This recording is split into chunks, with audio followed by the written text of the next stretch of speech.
bersama tempat yang hari ini dalam rangka mengikuti kajian tafsir Al-Quran secara tematik ya, setiap hari Ahad pertama dan pada hari ini tanggal 10 Muharram tahun 1447 Hijrah yang bertepatan dengan tanggal 6 Juli 2025.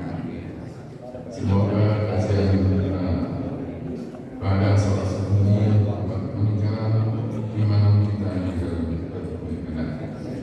Insyaallah. Kemudian salam semoga tercurah kepada jemaah kita Nabi Muhammad SAW beserta keluarga, sahabat serta mudah-mudahan setelah kita sebagai umatnya hingga akhir zaman. Bapak Ibu jamaah sekalian yang saya hormati, kalau menurut jadwal kajian tafsir oleh Ustaz Sunan Ibatul Zamannya, dan tadi malam dapat WA dari beliau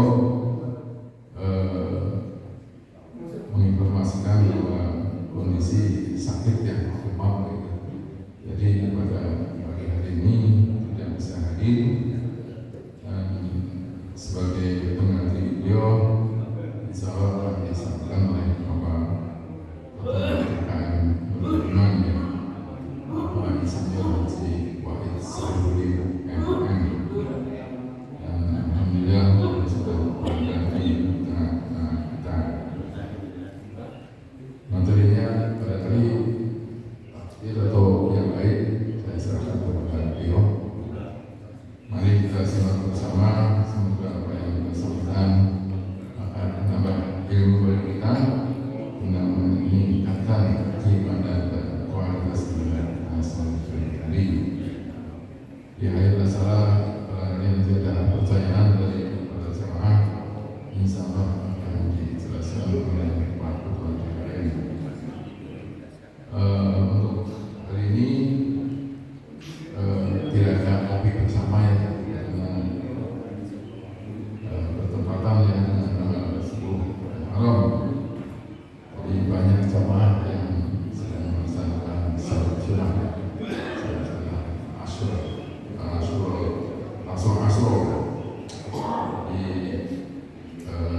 Untuk mobil bersama sementara diliburkan gitu. Baiklah, kita simak bersama semoga apa yang kita sampaikan yang mendapat kepada kita. Yang terhormat Bapak Insinyur Haji Wahid Saruli MM, kami persilakan. Jadi wassalamualaikum warahmatullahi wabarakatuh.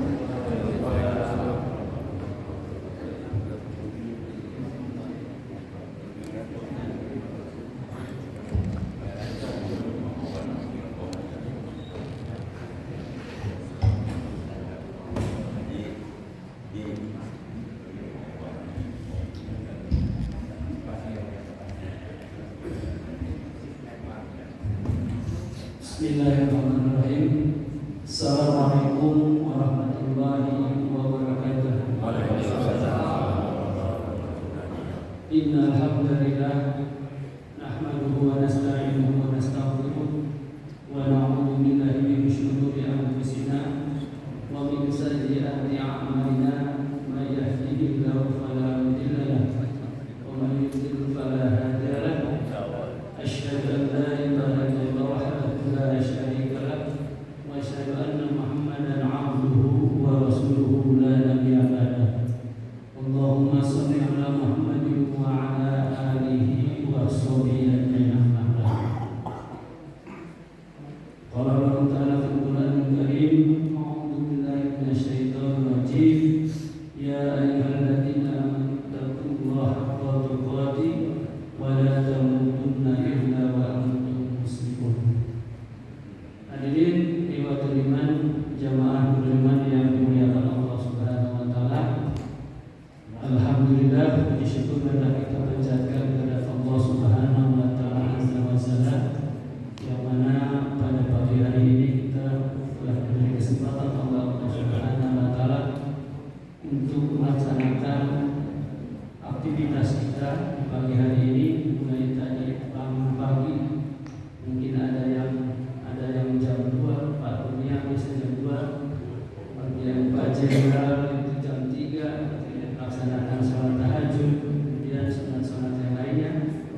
sekalian, sebetulnya pada jadwal pagi hari ini adalah Pak Ustadz Abdul Jamal.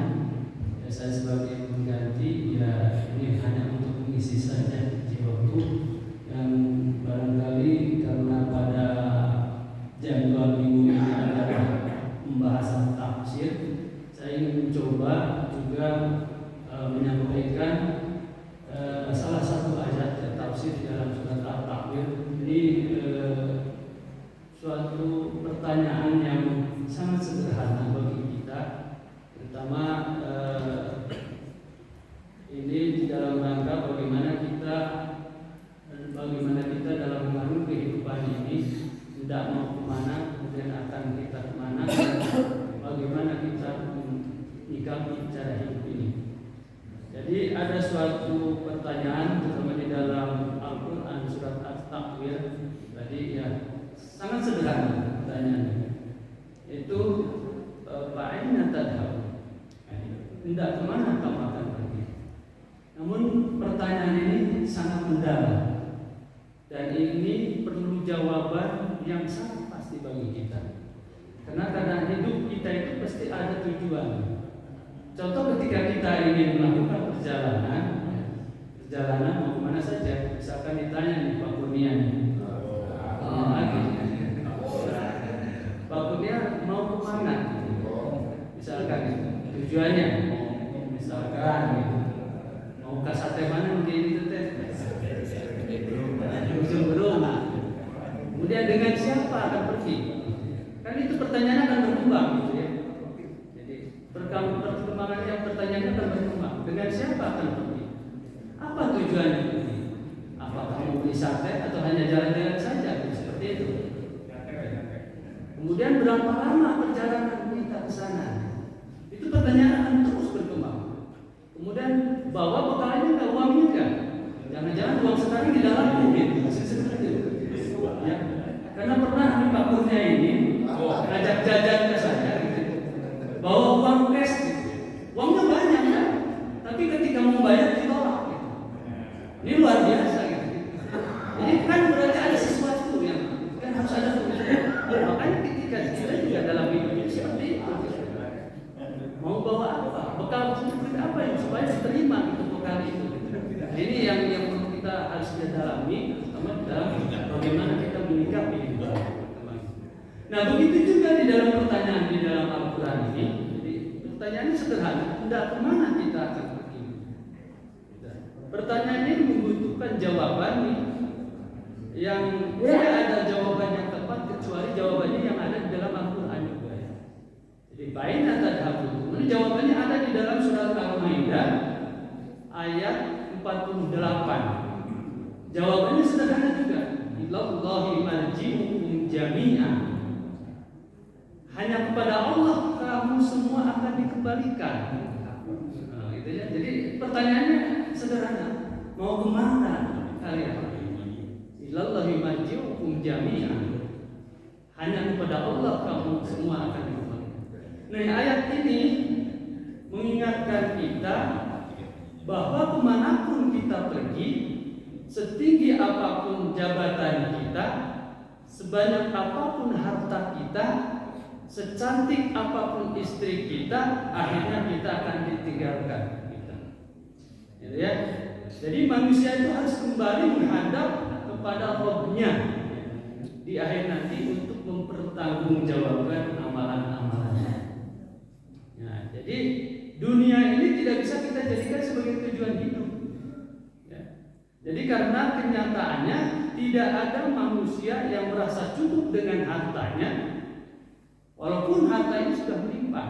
Kalau dari segi kebutuhan ya sudah melampaui kebutuhan kita.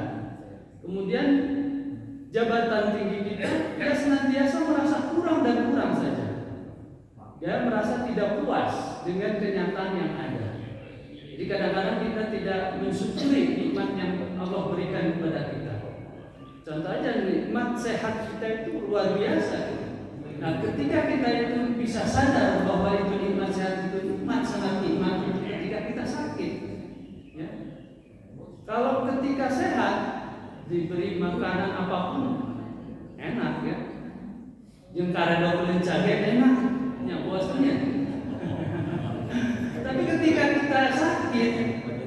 kambing, kepala kambing aja nggak enak.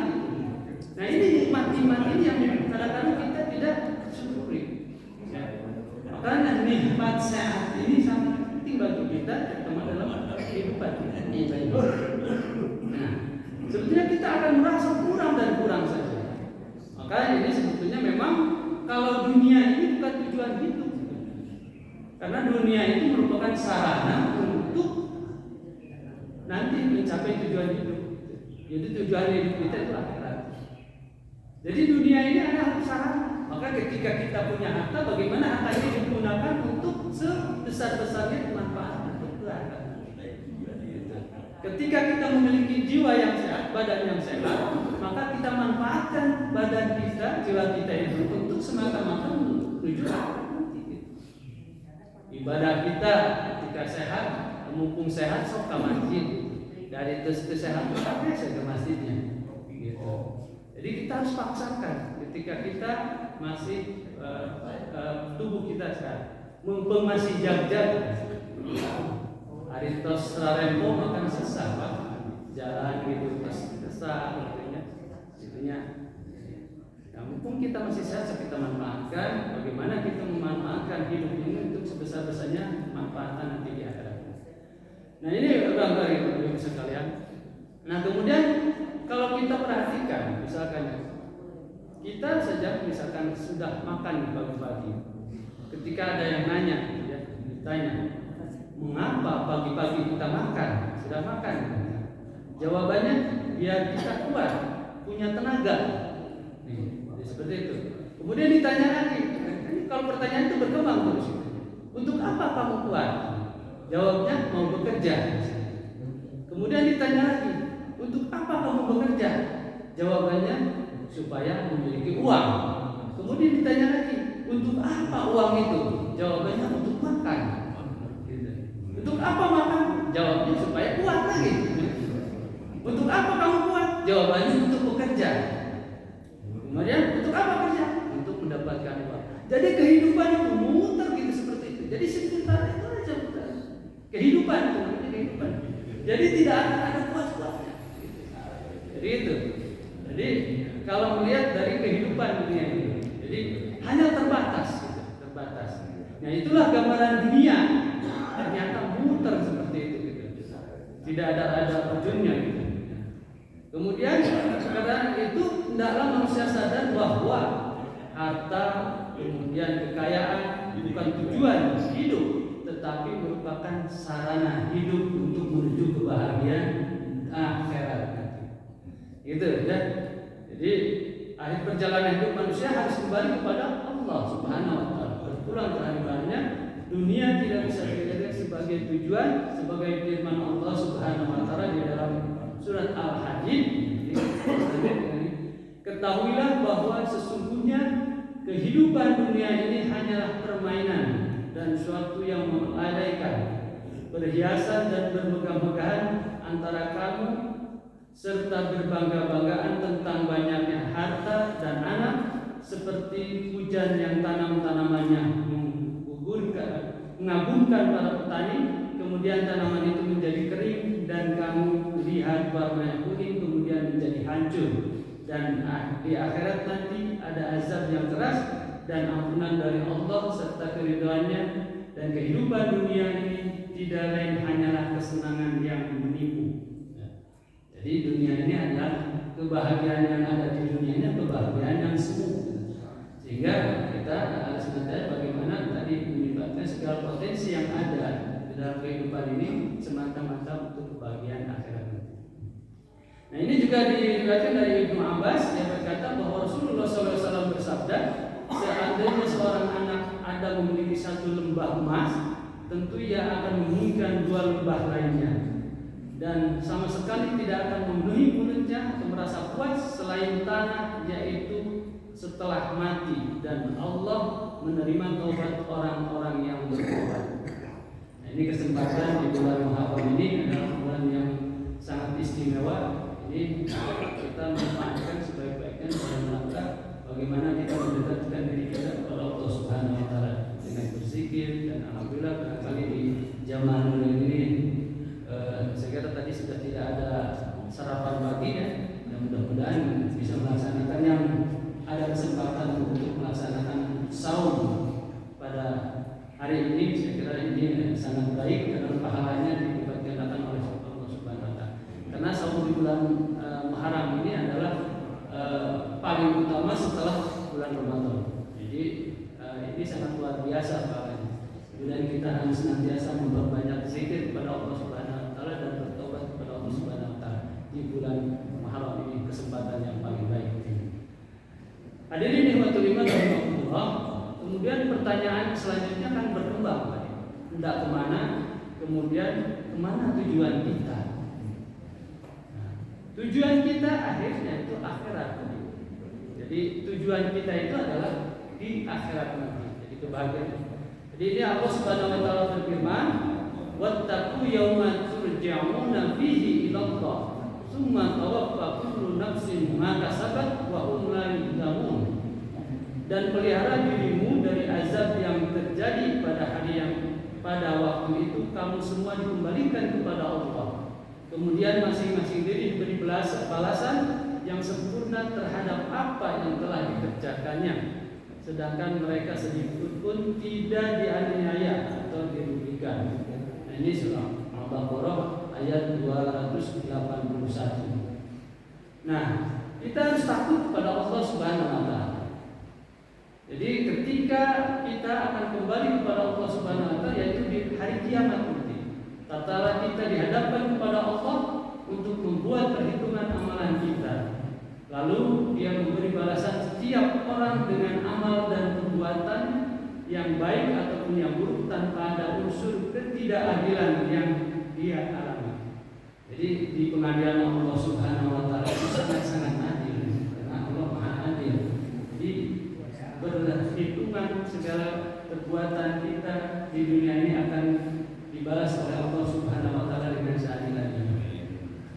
Nah, dalam ayat ini terkandung pesan secara implisit untuk menjauhi semua perkara yang diharamkan oleh Allah Subhanahu wa taala dari bentuk-bentuk transaksi secara ribawi, kemudian untuk menyempurnakan keimanan kita dan hak-hak seperti menegakkan sholat, kemudian membayar zakat dan mengerjakan amal soleh kita.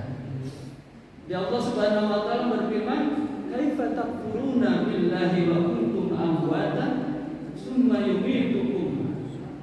Kaifa takfuru billahi wa kuntum amwatan fa ahyakum summa yumitukum summa yuhyikum summa ilaihi turja'un. Ini di dalam surat Al-Baqarah. Jadi Allah Subhanahu wa taala, mengapa kamu kafir kepada Allah Subhanahu wa taala padahal kamu tadinya mati, lalu Allah menghidupkan kamu, kemudian kamu dimatikan dan dihidupkannya kembali, kemudian kepadanya lah kamu dikembalikan. Tadi jadi kita itu ilallahi marji'ukum. Nah, hadirin jemaah lima rahimakumullah. Kemudian pertanyaan yang ketiga akan berkembang lagi. Tadi hendak kemana, tujuannya apa, kemudian dengan siapa kamu akan pergi. Kan tadi Pak Korea ranking saya ini kan jumlah deh. Sekarang dengan siapa kamu akan pergi? Nah, jawaban yang tepat adalah ini dari Anas bin Malik radhiyallahu anhu, yang berkata bahwa Rasulullah SAW bersabda, yang artinya yang mengikuti mayit sampai ke kubur itu ada 3. 2 akan kembali dan 1 tetap bersamanya di kubur. Yang mengikutinya adalah keluarga, kemudian harta dan amalnya. Yang kembali adalah keluarga dan hartanya, sedangkan yang tetap bersamanya di dalam kubur adalah amalnya. Jadi tadi secantik apapun istri kita ketika kita meninggal tidak akan rela untuk ikut dalam kubur. Sebanyak apapun dan harta pun yang kita miliki ketika sudah meninggal itu tidak akan dibawa, kecuali tadi harta yang dimanfaatkan untuk amal soleh kita. Jadi amal soleh kita bawa ketika kita mati. Jadi dengan siapa kita akan pergi? Yaitu dengan amal ibadah kita, amal ibadah soleh. Jadi bahwa seseorang ketika mati tadi ya, jadi ada 3 yang diikuti.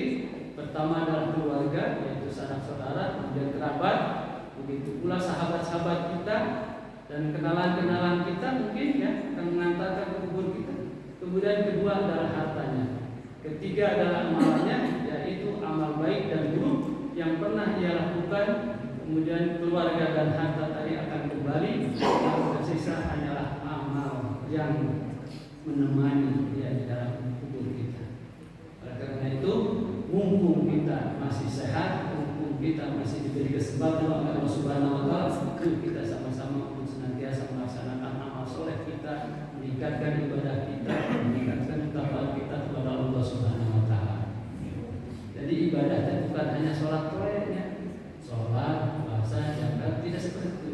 Jadi hablum minannasnya juga kita harus perbaiki. Jadi ibadah kita ada ibadah hablum minallah, itu hubungan kita dengan Allah, itu sangat mudah kalau hubungan kita dengan Allah. Jadi tergantung pribadi kita. Tapi ketika kita ada hablum minannas yang tidak beres dengan kita, itu akan terbawa ketika kita meninggal, itulah yang menjadi beban bagi kita. Makanya dari sekarang yuk kita ketika ada dengan saudara-saudara kita yang ada tes misalkan dengan tetangga, dengan saudara kita, kita perbaiki hubungan itu supaya nanti kita dapat ketika kita meninggal kita sudah ringan kita. Jadi hablum minannas itu yang harus kita perbaiki. Itu. Kemudian Bapak Ibu sekalian, kalau kita lihat di dalam hadis tersebut, itu kita mengubah kita bahwa harta yang kita kumpulkan sejak lama dengan penuh kesah, kemudian kerja keras tidak ditinggalkan dan tidak akan mengikuti kecuali kain kafan saja yang akan menemani kita. Demikian juga dengan keluarga kita, anak istri kita yang kita cintai akhirnya meninggalkan juga, dan tinggal amal yang harus menyertai dan menyertai kita, baik itu amal baik kita ataupun amal buruk kita. Oleh karena itu seharusnya manusia mempersiapkan diri, memperbanyak amal soleh, karena amal solehlah yang akan menyelamatkan kita nanti di yaumul akhir. Hadirin jemaah rahimakumullah. Kemudian pertanyaan yang selanjutnya, tadi berkembang, bekal apa yang telah kamu persiapkan untuk kembali kepada Allah Subhanahu wa taala? Jadi membahas satu ayat itu ternyata padahal banyak sekali kalau kita dalami terus gitu ya. Jadi pertanyaannya sederhana, kemana kita akan pergi? Tapi nanti berkembang seperti itu. Jadi bekal apa yang telah kita siapkan? Nah tentu saja yang harus bekal yang harus kita persiapkan itu bekal yang harus kita siapkan itu harus cukup, karena kekurangan bekal dalam perjalanan kita akan menderita dan belum tentu ada orang yang mau menolong kita ketika kita mesti perjalanan. Makanya bekal yang harus dipersiapkan itu harus betul-betul ya dalam. Ya, bekal untuk menuju akhirat yang tiada ujungnya tentu saja bekal yang terbaik adalah bekal yang dipesankan oleh Allah Subhanahu wa taala.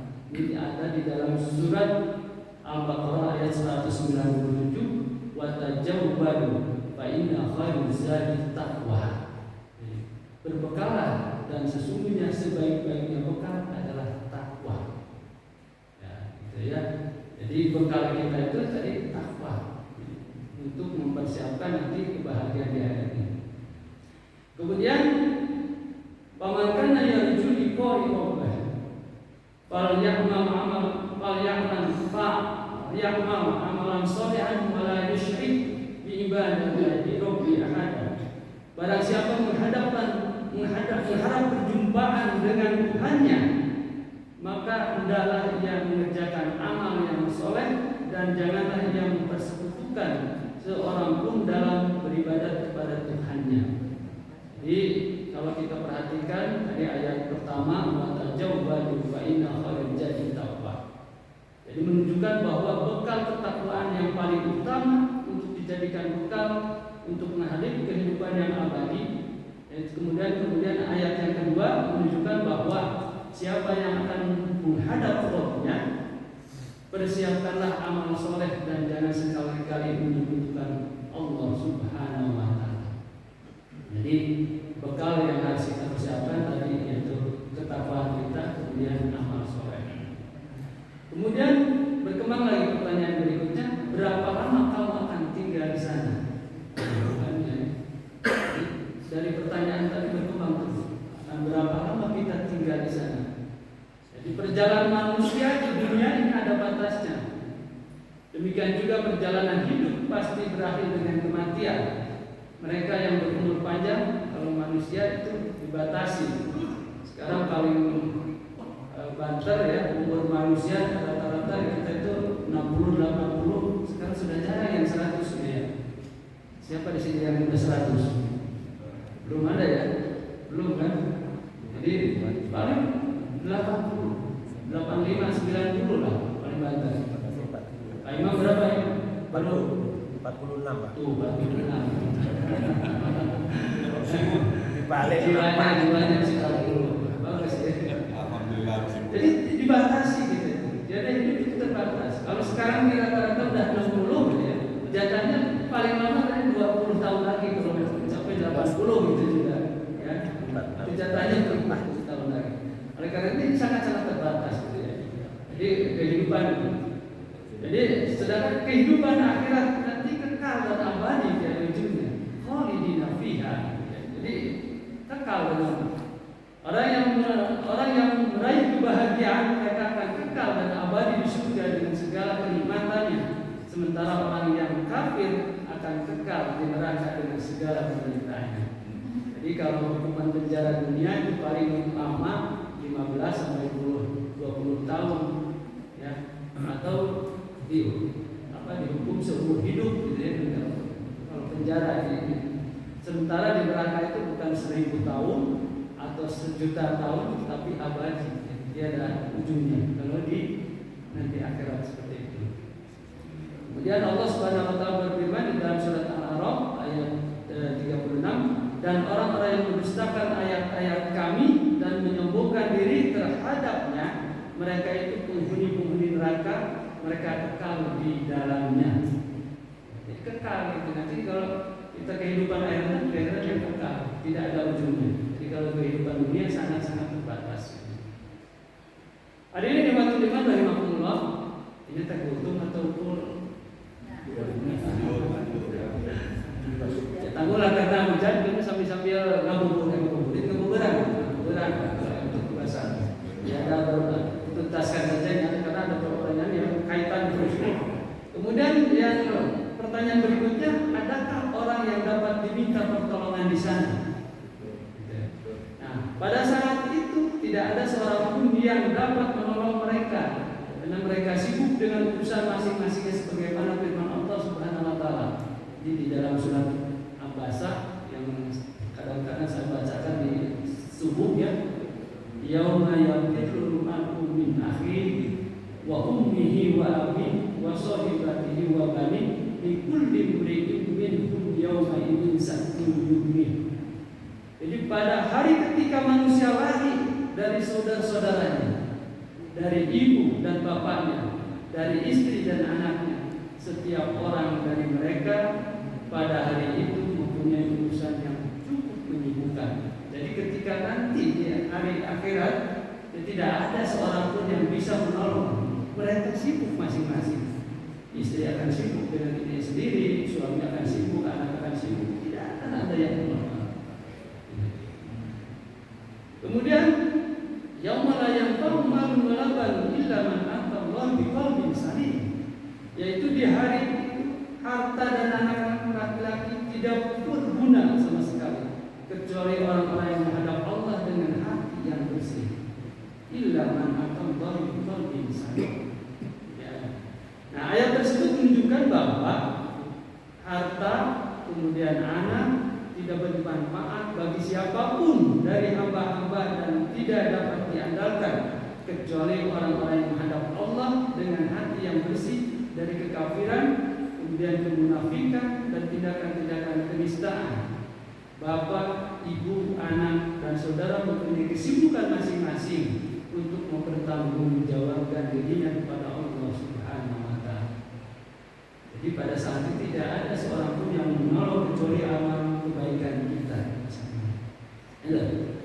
Kemudian pertanyaan yang selanjutnya, sudahkah kamu ikhlas dalam beramal? Jadi ikhlas ini merupakan harapan terhadap ridho Allah semata tanpa mengharapkan yang lain. Pertama, pengakuan atau pujian dari manusia. Orang yang ikhlas adalah orang yang memfokuskan tujuan dan maksud dari setiap perbuatan ini hanya kepada Allah dan tidak menyebutkannya dengan apapun. Jadi umat muslim ini selalu diajarkan untuk selalu ikhlas dalam melakukan segala sesuatunya, karena ikhlas menjadi syarat diterimanya suatu amal ibadah seseorang. Jadi innamal a'malu binniyat. Jadi segala amal itu tergantung niat. Kalau niat kita ikhlas, ya insyaallah Allah akan menerima segala amal perbuatan kita. Jadi ikhlas menjadi syarat diterimanya amalan seorang hamba kepada Allah Subhanahu wa taala. Tanpa keikhlasan, amal apapun yang dilakukan seorang mukmin tidak akan ada nilainya di sisi Allah Subhanahu wa taala. Wa ma umiru illa liya'budullaha mukhlishina lahu din. Padahal mereka tidak disuruh kecuali supaya menyembah Allah dengan memurnikan ketaatannya kepadanya dalam menjalankan agama yang lurus. Ini di dalam surat Al-Baqarah. Kemudian Rasulullah SAW bersabda, yang artinya segala amal itu tergantung niatnya, dan setiap orang hanya mendapatkan sesuatu berdasarkan niatnya. Maka barang siapa yang hijrah kepada Allah dan Rasulnya, maka hijrahnya itu kepada Allah dan Rasulnya. Dan barang siapa yang hijrahnya itu karena dunia yang ingin dicapainya, atau karena seorang wanita yang akan dikawinnya, maka hijrahnya itu kepada apa yang ditujukannya. Ya, apa tujuannya ini sesuai dengan tujuan kita ini. Kemudian ini meskipun sulit ya, diterapkan ikhlas ini. Ikhlas ini harus selalu kita hadir, terutama dalam segala amal ibadah kita. Setiap umat wajib berupaya meraih keikhlasan dan agar Allah senantiasa memberikan berkah kepada kita, kemudian menyelamatkannya dari azab neraka. Kemudian selain ikhlas, umat muslim juga harus mengikuti tuntunan Nabi Sallallahu Alaihi Wasallam atau ittiba, agar amalan kita diterima oleh Allah Subhanahu Wa Taala. Jika bertentangan dengan syariat, tindakan tidak akan dianggap ibadah meski dilandasi dengan niat yang ikhlas. Jadi dalam menerima ibadah harus baik dan benar. Jadi baiknya itu keikhlasan kita, kemudian benarnya sesuai dengan tuntunan Rasulullah SAW.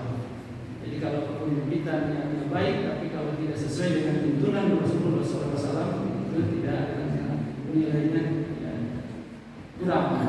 Makanya harusnya sesuai dengan tuntunan Rasul, kemudian yang itu juga harus kita teruskan. Jadi harus sesuai dengan sunnah Rasulullah SAW. Kemudian pertanyaan yang selanjutnya yaitu, sudahkah amal ini cocok dengan petunjuk Al-Quran dan Sunnah kita? Nah, jadi amalan-amalan kita itu harus cocok dengan Sunnah, dengan Al-Quran. Jadi tidak boleh bertentangan dengan Sunnah dan Al-Quran. Jadi man amila amalan laisa alaihi amruna fa huwa raddun. Jadi barang siapa melakukan sesuatu amalan yang bukan ajaran dari kami, maka amalan tersebut tertolak. Kemudian Nabi Sallallahu Alaihi Wasallam bersabda,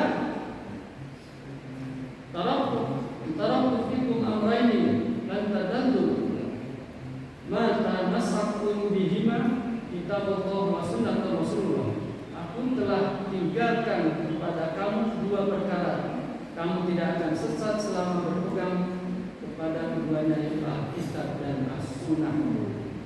Jadi Al-Quran adalah karunia terbesar bagi kita yang barangkali kita telah mempelajarinya, terutama bagaimana kita cara membaca Al-Quran yang baik dan benar. Jadi ternyata kalau kita perhatikan,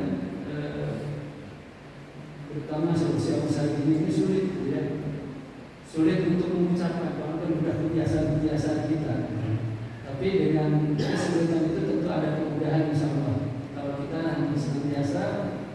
bersemangat untuk mempelajari Al-Quran. Kalau kita sudah bisa mempelajari Al-Quran, sebetulnya nikmat membaca Al-Quran dengan lagamnya, ya. Jadi kalau beda kan, kalau kita ketika kita menjadi imam, ya, kalau bacaannya enak, ya kita akan terasa khusyuk. Jadi ketika bacaannya makhrajnya benar, hurufnya benar, kemudian tambah lagamnya. Memang kalau lagam sedikit tidak terlalu ini, tapi ketika makhrajnya betul, lagamnya enak, itu yang paling sempurna. Ya, membaca Al-Quran itu harus perbaiki, makanya diperbaiki. Jadi mulai dari sekarang, sok yang belum bisa membaca Al-Quran, saya kira alhamdulillah di Nurul ini fasilitasnya cukup banyak sebetulnya. Tinggal kita mau enggak, tapi mau, nggak usah malu-malu. Gitu. Anggap aja kita dari nol bisa belajar Al-Quran. Ya. Dari Al-Fatihah itu Fatopik, ya. Asal Fatopik mulai borosnya ini nggak benar. Pak RW mana rajin, ya? Pak RW rajin. Nanti insya Allah yang sudah hatam, gitu, itu nanti akan coba jadikan imam generasi. Saya belum ada rekomendasi dari Pak itu ya. Bisa kita minta siapa yang kira-kira sudah bacanya sudah baik dan benar. Belum ada rekomendasi. Nanti kalau sudah ada rekomendasi nanti barangkali nanti Pak RW dulu jadi sebagai leader gitu ya. Jadi siapa RW nanti. Jadi alhamdulillah Bu. Jadi di sini juga ada di bawah juga untuk pelajaran tahsin di hari Rabu pagi kemudian Jumat ya. Silakan. Nanti kalau yang malu-malu dengan saya supaya tidak malu, kalau perlu nanti siap saya. Kalau ada yang mau dengan saya maka nanti dijadwal pelakunya nanti bisa berdebat dengan saya. Supaya itu era, saya memang era. Biasanya gitu Bu. Jadi kalau di tes CGG izin, padahal nggak usah. Kalau salah itu justru, nanti kan kalau ada gurunya bisa diperbaiki. Jadi ya silakan. Jadi semangatnya harus tingkatkan lagi untuk belajar Al-Quran. Jadi biar bacaannya lebih baik lagi, lebih baik dan benar. Apalagi dengan lagamnya gitu ya. Kita kan terasa aja. Ketika membaca Al-Quran pakai lagam, jadi ada lagam itu kayak bayati, kayak tikurni, kayak izah. Pak Imam bisa ya dari Imam. Sertifikat sudah dapat sertifikat alhamdulillah. Jadi Bu dari bapak-bapak itu ada yang sudah dapat sertifikat. Alhamdulillah. Nanti dicoba.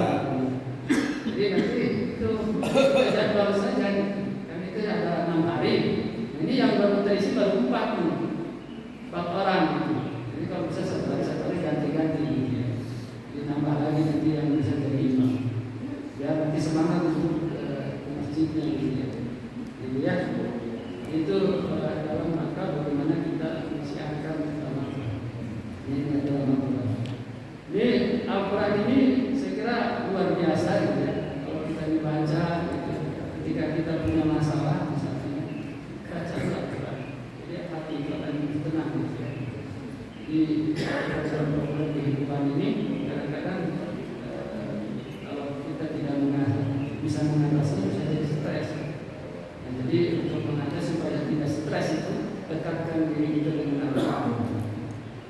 Barangkali nanti tiap hari baca 1 ayat 2 ayat. Saya pada membaca Al-Quran itu saya tapi kesulitan biasanya membaca. Jadi untuk murajaah menghafalkan Al-Quran itu sempat menghafalkan udah dari semangat. Jadi berhenti lagi, itu tantangannya memang cukup besar. Jadi itu maju-maju hafalan saya, segitu aja. Jadi ingin naikkan hafalan itu masih luar biasa. Jualannya harus konsisten gitu ya. Nah, ini barangkali. Dulu cita-cita nanti udah museum gitu mana?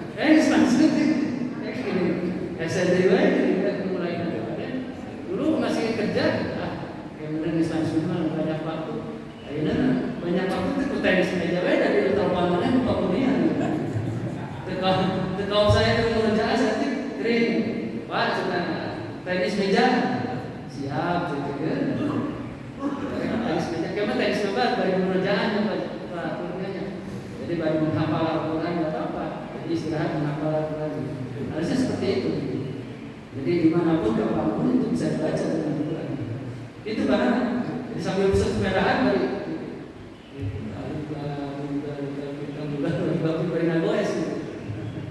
bisa seperti itu sebetulnya ya, di perjalanan. Ini kemudian Bapak Ibu sekalian, ada itu saja yang saya sampaikan.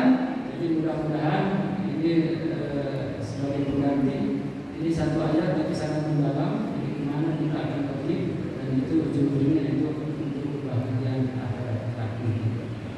Sekali itu saja Bapak Ibu sekalian yang saya sampaikan. Mudah-mudahan ini bermanfaat bagi kita semua dan menambah semangat bagi Bapak-bapak, terutama bagaimana kita meningkatkan kualitas diri kita untuk nanti meningkatkan ketakwaan kita kepada Allah Subhanahu Wa Taala. Aku lupa lihat Assalamualaikum warahmatullahi wabarakatuh. Pertanyaan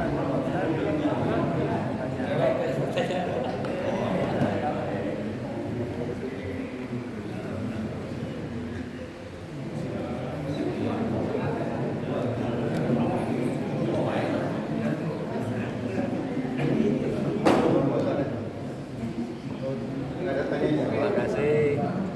Saya tanya jawab ada pertanyaan lain. Oh, tadi aku di akhirat.